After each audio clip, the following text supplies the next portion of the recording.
Toki l'hôpital nyonso. Kamaïk. Oh eza Congo libanda mboka bato ayeli de batrita. Babiska yo fo na toki pour nous c'est simate. Le problème qui est avec ta sœur, c'est un problème de délivrance. Bakenga be faire so ba façon me simbarate ba kisto so ba kiss combien et simbarate.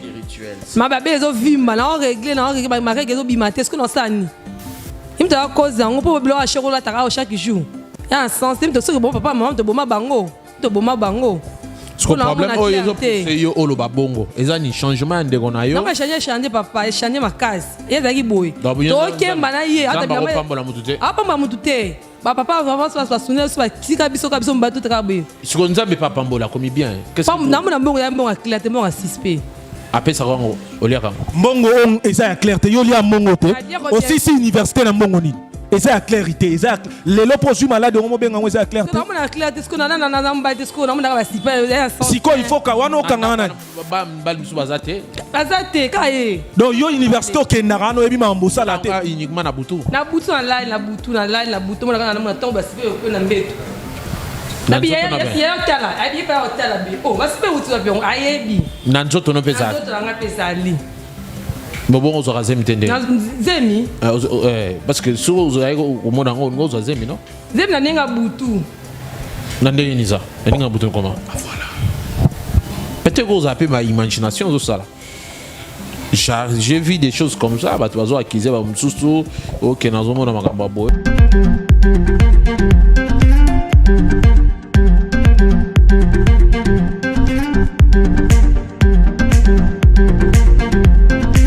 Recevoir. Pelina vida soka yoko talabanda kuna bino ezaka ko sala Matthieu 7:7 comme d'habitude. Sina bana obaza na ba parenté. To éviter yo yaka. On felina vida.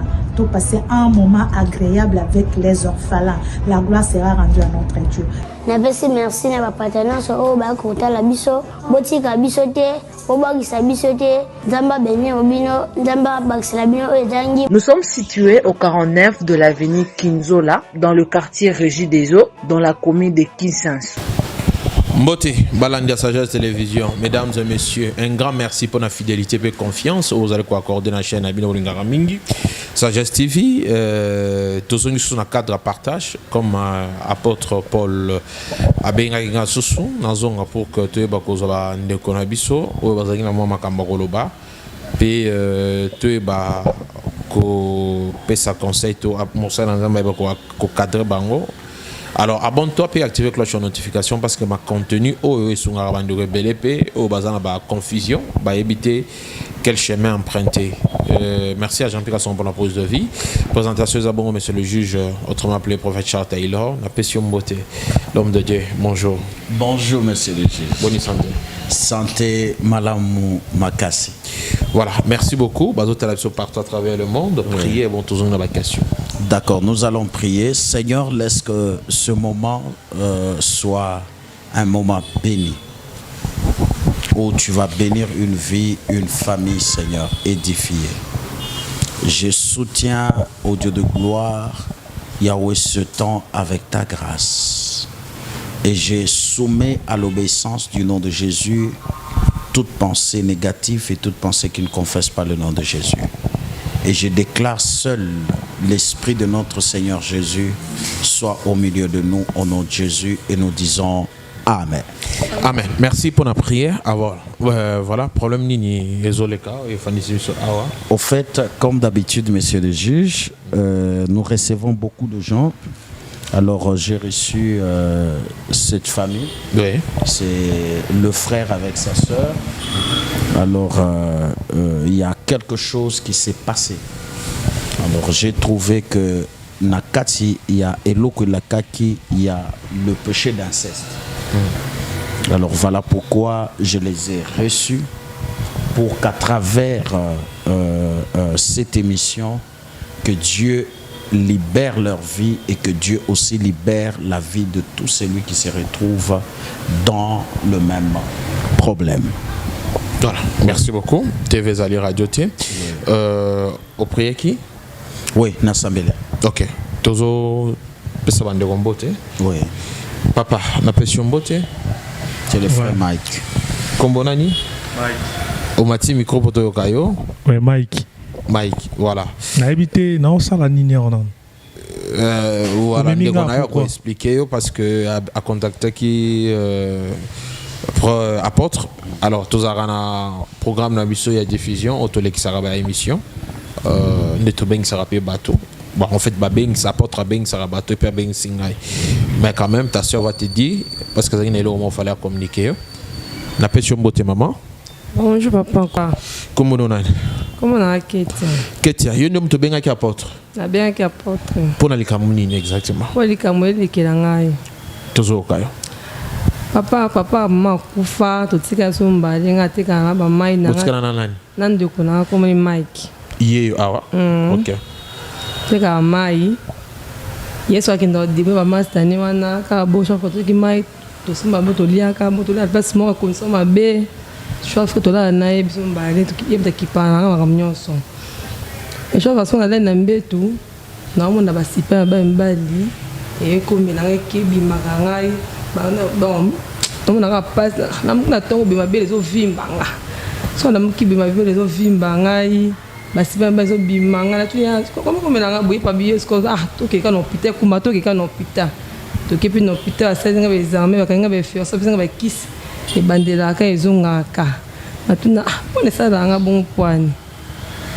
Après avec de mon émission bon na tena ta TV avec l'émission. Na moni papa na nyote ya. Donc, on a un numéro de téléphone, bien apôtre, nae, on a sa porte, tel comme melanga, je fais mon ara, basipe un ban à regarder, la remona makila n'angate, basipe et bimanga, là, on bat notre makolo film banga, donc pas scanner, quelques apôtres. OK, merci beaucoup. Donc, nous avons un autre apôtre. Donc, de quoi qui a bien Kio, oui, a expliqué que Azor remarqué Bassi Perme, oui, oui, na nous autres naïe à Bassi, a expliqué un peu ce qu'il y a pour que comme ça. Et c'est comme ça que Naïbsa qui est tout bondé là, tout bondé li, tout bondé li, c'est comme ça que le Seigneur m'a parlé. Le Seigneur m'a dit pour lui, pour elle plutôt, Ezala qui n'a boutou, Ezala mankambole qui n'a caillé, soit n'a esprit. Parce que là, la kakaka n'a nekonai. Or, tant que tu sambeli, Zamba ibisinga qui Zama kambo a esprit. Zama kambo ba démon yaka ko visiter. S'il vous plaît, papa. Oui. S'il vous plaît. Oui. Jusqu'à maintenant, nazo comprendre de l'oroté. Et puis bolexinga na télé, je me pensais que na ya té mission, na annoncé album nangezo bima bientôt là, mais nazo comprendre était harmonie aux réalité aux réalités bat. Hein? Mon frère Mike. Elle c'est ma petite sœur. Siko na habité au Zomuna na bientôt là na ba hôpital oui, ba hôpital qui est to memi solution exate. Na ucho bimisa déjà passeport na visa bientôt les obima. Faut qu'il y ait Afrique d'ici dans un traitement. Nazo comprendre to memi nga pour na nini. Ah mais parce que dans mon bien té. Dans mon na coucher mon na mon ba super mais dans mon clarté. Il y en a même que ah. Ozomona en clarté. Siko bangonde ba éclaircir yo yango. Eh, bangonde ba éclaircir yo yango. Bangonde ba peso solution. Calme-toi mon frère Mike, calme-toi. Bango non. Calme-la. Yo me manga ngo yinga na miso ba tout comment. Siko yo lingo bimisanga nani. Ozaya boité, la ba aspect bo, la chair bo, yo ozaki boité. Il y en a mon suspect. Mike. Papa. Non. Mike. Valembi. Je crois, tant qu'on a benga qui on a téléphone, na solo linayo. Na ebisio que Mike Nzambe azo lobelangai sur Eloko Moko et Salimaki. Entre yo na lekina. Eloko Moko et Salimiti. Loba ke yo mtolobi Nzambe o alobi ya Nzambe ni. Landa Mike. Non, ya Nzambe nini o ya Nzamba alobi nini. Parce que loba bino bo créer lo on a bino bo l'exanga na télévision et puis bo humilier nga. Mwana kufa ka yo humilier grand frère na o. Ma kufa ta so. Siko na zo aswe na o du comment? On a zo aswe na o te? Mike. Visa ou ebimi yo pesi combien? Oh, passeport ou ebimi visa ebimi yo pesi combien? Non mais ma pose à traitement Mike. Aussi bikisi. Bino na ndako bosala ka bino mbale. So mbale. Mais on aurait trouvé ba super Mike. Na mon suspect. Mike, Landa Mike. oza nazoyoka yo na humilier yo te. Na senga kyo que je reçois les gens, il y a d'autres cas nazo traité yango liboso ya caméra. Nazo lo baboye Mike. Tant solo la kinayo na ebisio. Nzambe azo tadisanga que connaître inceste. Yo nde oza à la base. Ya biloko leki na yo azo kanisake. Voilà, eloko nazala ki na comprendre de sika bokombo sika bozaki na besoin bokomo. Non papa. Non papa, on est comme humiliation. Petite sœur nanga. Non, ouais ça humilié. Wana bokombe manga te. Nga na yebani kitchaso mo. Mike. Non. Pas jusqu'à ce niveau. Mike. C'est game ta boma maman papa ta boma bango. Mike bango. Sacrifice na e. Bosala makambute ya kochaka kombo ya Nzambe na kati. Nzamba ebi yo créer makam tala. Mike nazoloba landanga malamu Mike. Naza calme na olanda o malamu mais okomo kende bien te. Tu es devant un homme de Dieu. Et ça problème te? Yes. Ngana mission yoza bon oza. Landa. Oza liboso ya mosali. Oui, pas de problème. Merci beaucoup. Pas de problème. Mais na lobby boy Mike, nous sommes devant le Seigneur. Et je crois mon kilimobi Zolandayo. Ta sœur a Zolandayo. Soki olingi ndekonayo okosala ye mabete. Yonde okolisier presque. Yonde ozwaka soin na ye. Soki olingi ondima vi na ye ebebate. C'est la seule ndeko oyo ba parents na yo basi batikeli yo. Là, je sais très bien. Maintenant, Naslobi Boye Mike, je parle à ta conscience. Est-ce que Ngai apôtre Paul na koselio ou bien Samba koselio que makambu moleki na yo azomona na nzoto na ye? Ezayote? Non. C'est à koselinga makambu et puis ozokosa. Et puis non et puis ozokosa. Ngai na zabo ayebi papa. Ayebi papa. Oso mona mutu mituka zango 10 na 10 mituka. Omoni siko komi une politesse au même voilà. Ne parle pas. Donc komi ko matcha voix likolo na nga. Mike, ne parle pas. Non. Mike. Chef, nazo respecter on a titre lobi ki oza pasteur, ils a pas de respecter nga pe na titre na mission na yebani. Mais ozo memanga na ndenge oyo koki memanga te. Il y a pas de problème. Ozo ki na nga bien te. Leki oyo aza leki na nga propre. Ba parents ba kufi, ba tiki nga na ye. Mais yo musicien a wa public na yebi otin o yembara wapi. Papa, na yo soko yebi nga te no ba internet tu yebi nga. Mike yebani. Ba yebi otin. Ah bon? Oui. Bon, peut-être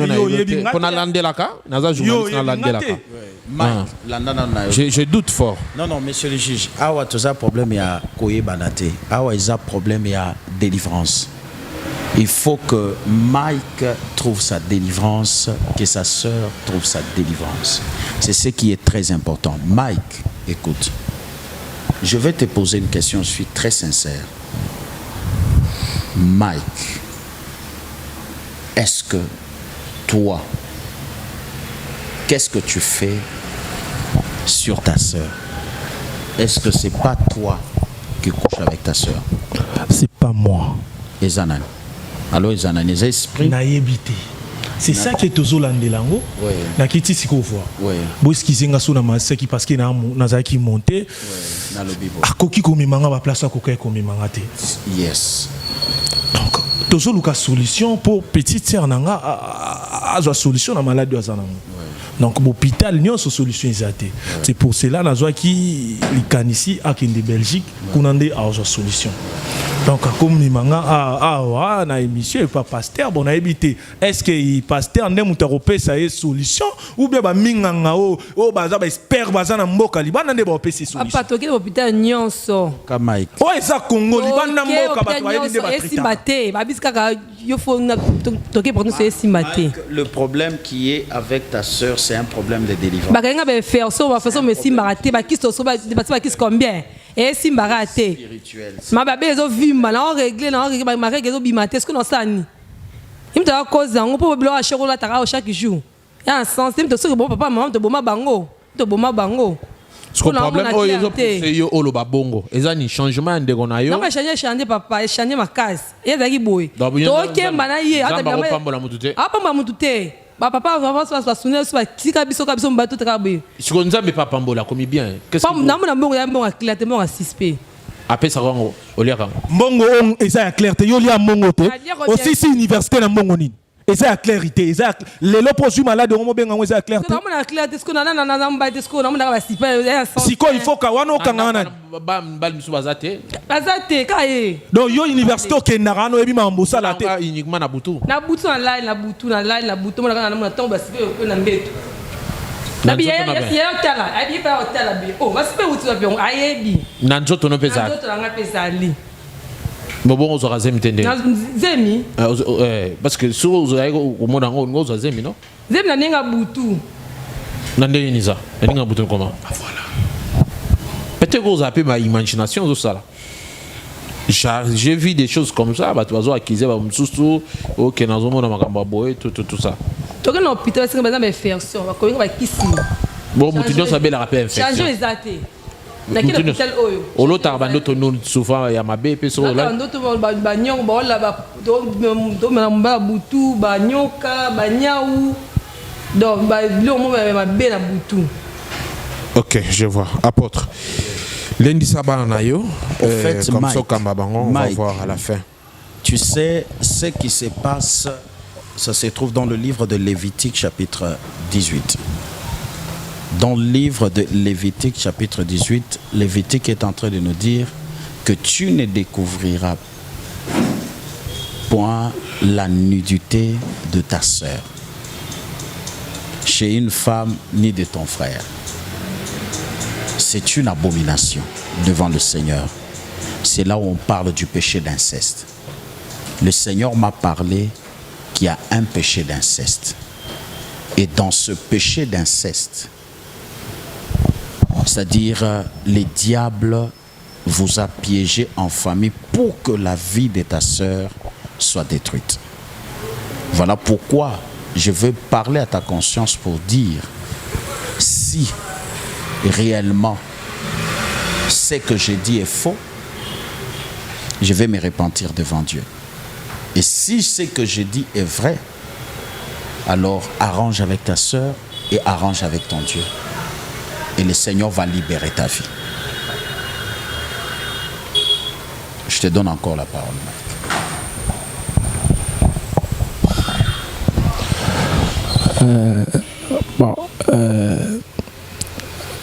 Oh oui, pasteur. Pasteur.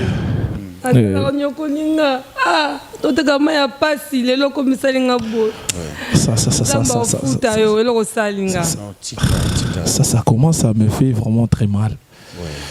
Parce que c'était pas ma faute. C'était pas ma faute, mais...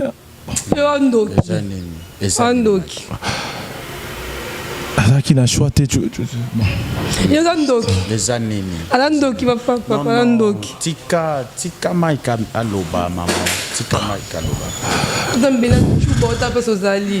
Je l'aime ma petite sœur. Je l'aime, ma mère est déjà partie. Donc oui, maman Atika. Non. Maman Atika nganaye, ibisanga batelaye. De souffrir tellement beaucoup. Pasteur, de souffrir, n'a qui supporter pas si on a été, n'a qui en ôté.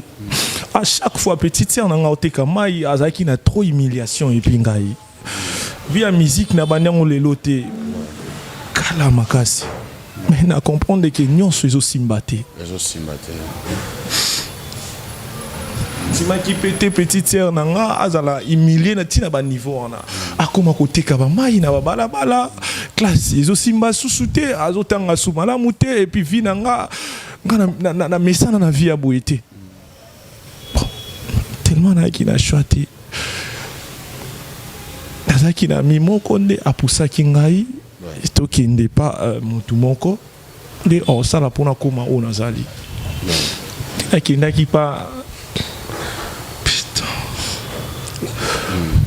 s'il vous plaît, pasteur. Écoute, Mike. Je sais très bien. On a ndoki, ya pasteur, on ndoki. Au fait, On a ndoki. Pasteur, C'est peut-être pour ma papa, la maman, yé. aide-moi. Aide-moi pour nous la sauver. C'est une petite sœur dans la limbisangaï. Petite sœur dans la limbisangaï. Parce que à chaque fois je suis dérangé, ma maman à chaque temps que petit camarambo dans sala pasteur. Petite sœur dans la limbisangaï, s'il te plaît. S'il te plaît. Oui. La personne en question, tu as compris maintenant? C'était moi, la personne en question, c'est moi. La personne que tu voyais, c'était ton frère, comme le Seigneur l'avait dit. La seule chose que tu dois faire, c'est de demander d'écouter le pardon, d'accepter le pardon de ton frère.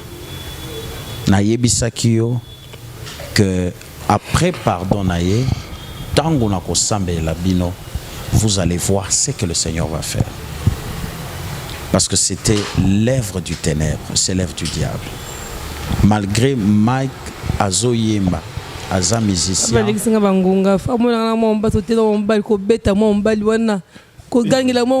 Papa, ata yo moko. Non, ça ni papa. Tout ça c'est pour ton bien, mais malgré que Ezaki m'a bé, tu sais très bien. Peut-être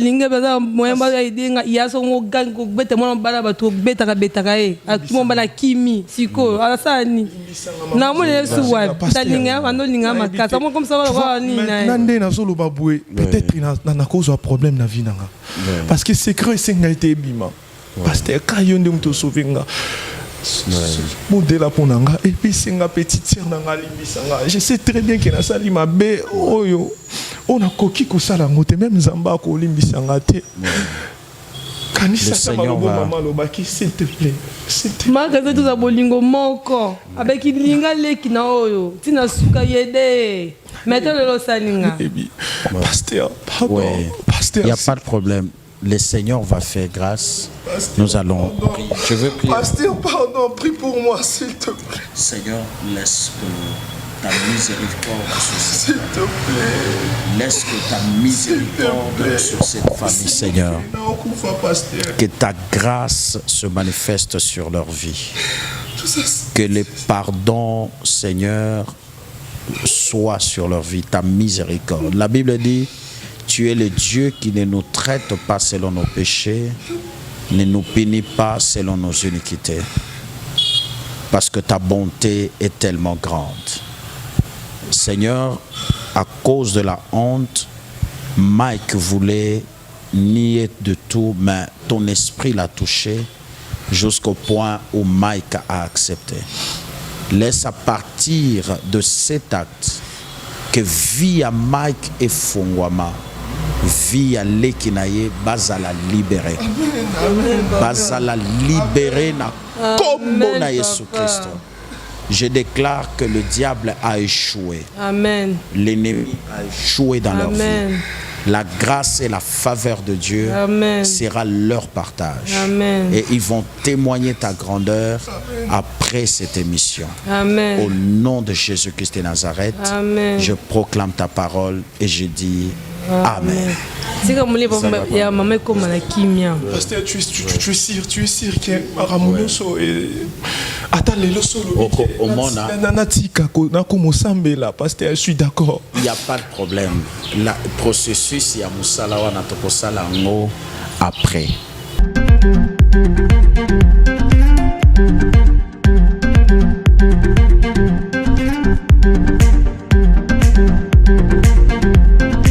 Recevoir. Pelena vida soka yoko tana banda kuna bino ezaka ko sala Matthieu 7:7 comme d'habitude. Sina bana obaza na ba parenté.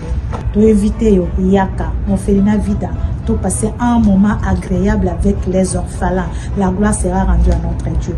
Napesi merci na ba partenaires o ba ko tala biso, botika biso te, obagisa biso te, Nzamba béni obino, Nzamba bakisela bino ezangi. Nous sommes situés au 49 de l'avenue Kinzola, dans le quartier Régie des Eaux, dans la commune de Kinshasa.